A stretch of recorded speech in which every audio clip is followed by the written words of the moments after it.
हरे कृष्णा। आप सभी को माघ माह की जया एकादशी की हार्दिक शुभकामनाएं। आइए जया एकादशी का महत्व एवं जया एकादशी की कथा ध्यानपूर्वक सुनते हैं। धर्मराज युधिष्ठिर बोले, हे भगवान, आपने माघ के कृष्ण पक्ष की षटतिला एकादशी का अत्यंत सुंदर वर्णन करते हुए सुनाया। आप स्वदेज, अंडज, उद्दिज और जरायुज चारों प्रकार के जीवों के उत्पन्न, पालन तथा नाश करने वाले हैं। अब आप कृपा करके माघ शुक्ल एकादशी के विषय में भी बतलाइए।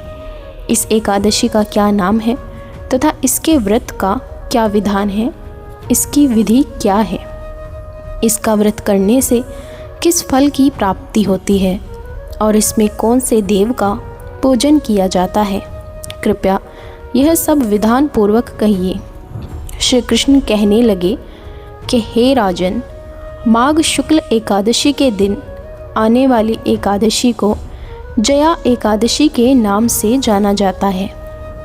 इसका व्रत करने से मनुष्य ब्रह्म हत्याओं पापों से छूट जाता है और मोक्ष को प्राप्त होता है तथा इसके प्रभाव से भूत, पिशाच आदि योनियों से मुक्त हो जाता है। इस व्रत को विधि पूर्वक करना चाहिए। अब मैं तुमसे पद्म पुराण में वर्णित इसकी महिमा की एक कथा सुनाता हूँ। देवराज इंद्र स्वर्ग में राज करते थे और अन्य सब देवगण सुखपूर्वक स्वर्ग में रहते थे। एक समय इंद्र अपनी इच्छा अनुसार नंदन वन में अप्सराओं के साथ विहार कर रहे थे और गंधर्व गान कर रहे थे। उन गंधर्वों में प्रसिद्ध पुष्पदंत तथा उसकी कन्या पुष्पवती और चित्रसेन तथा उसकी स्त्री मालिनी भी उपस्थित थे। साथ ही मालिनी का पुत्र पुष्पवान और उसका पुत्र मूल्यवान भी उपस्थित थे। पुष्पवती गंधर्व कन्या माल्यवान को देखकर उस पर मोहित हो गई और माल्यवान पर काम बाण चलाने लगी। उसने अपने रूप, लावण्य और हाव भाव से माल्यवान को वश में कर लिया। हे राजन, वह पुष्पवती अत्यंत सुंदर थी। अब वे इंद्र को प्रसन्न करने के लिए गान करने लगे, परंतु परस्पर मोहित हो जाने के कारण उनका चित्त भ्रमित हो गया था। इनके ठीक प्रकार ना गाने तथा स्वर ताल ठीक नहीं होने से इंद्र इनके प्रेम को समझ गए और उन्होंने इसे अपना अपमान समझकर उनको शाप दिया। इंद्र ने कहा, हे मूर्खों, तुमने मेरी आज्ञा का उल्लंघन किया है, इसीलिए तुम्हारा धिक्कार है। अब तुम दोनों स्त्री पुरुष के रूप में मृत्यु लोक में जाकर पिशाच रूप धारण करो और अपने कर्म का फल भोगो। इंद्र का ऐसा शाप सुनकर वे अत्यंत दुखी हुए और हिमालय पर्वत पर दुखपूर्वक अपना जीवन व्यतीत करने लगे। उन्हें गंध, रस तथा स्पर्श आदि का कुछ भी ज्ञान नहीं था। वहाँ उनको महान दुख मिल रहे थे।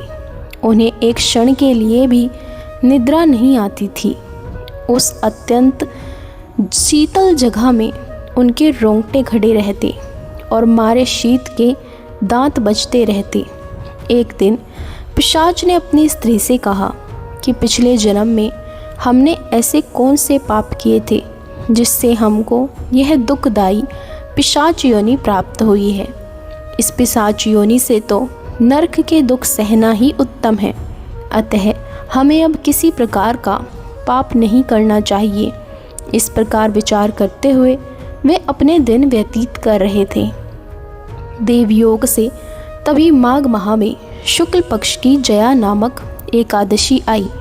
उस दिन उन्होंने कुछ भी भोजन नहीं किया एवं अच्छे अच्छे कार्य किए। केवल फल फूल खाकर ही दिन व्यतीत किया और सायंकाल के समय दुखी अवस्था में पीपल के वृक्ष के नीचे बैठ गए। उस समय सूर्य भगवान अस्त हो रहे थे। उस रात को अत्यंत ठंड थी। इस कारण वे दोनों शीत के मारे अति दुखित होकर मृतक के समान आपस में चिपटे हुए पड़े रहे। उस रात्रि को उनको निद्रा भी नहीं आई।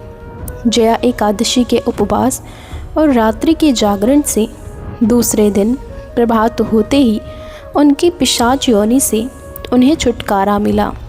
अत्यंत सुंदर गंधर्व और अप्सरा की देह धारण कर सुंदर वस्त्राभूषणों से अलंकृत होकर उन्होंने स्वर्गलोक को प्रस्थान किया। उस समय आकाश में देवता उनकी स्तुति करते हुए पुष्प वर्षा करने लगे। स्वर्गलोक में जाकर दोनों ने देवराज इंद्र को प्रणाम किया। देवराज इंद्र इनको पहले रूप में देखकर अत्यंत आश्चर्यचकित हुए एवं पूछने लगे कि तुमने अपनी यह पिशाच योनि से किस प्रकार छुटकारा पाया, अतः हमें यह सब बतलाइए। माल्यवान बोले, हे देवेंद्र, भगवान विष्णु की कृपा और जया एकादशी के व्रत के प्रभाव से ही हमारी पिशाच देह छूटी है।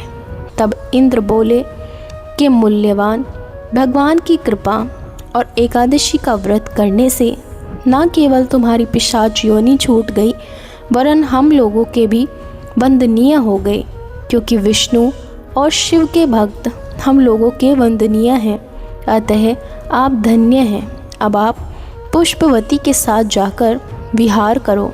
श्री कृष्ण कहने लगे कि हे राजन युधिष्ठिर, इस जया एकादशी के व्रत से बुरी योनि से भी मुक्ति मिल जाती है।